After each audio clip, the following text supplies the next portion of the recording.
महामार्गावर सोनखामजवळ ट्रेलर पलटी, सुदैवाने जीवितहानी टळली. धुळे सुरत राष्ट्रीय महामार्गावरील सोनखाम उड्डाण पुलाजवळ आज भरधाव ट्रेलर पलटी झाल्याची घटना घडली.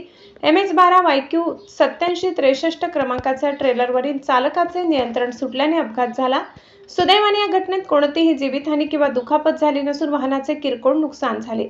मिळालेल्या माहितीनुसार ट्रेलर चालक विकास नारायण गोडगे वय 25 राहणार बडवणी तालुका जिल्हा बीड हे वाहन चालवत असताना अचानक वाहनावरील नियंत्रण सुटल्याने ट्रेलर रस्त्याच्या कडेला पलटी झाला.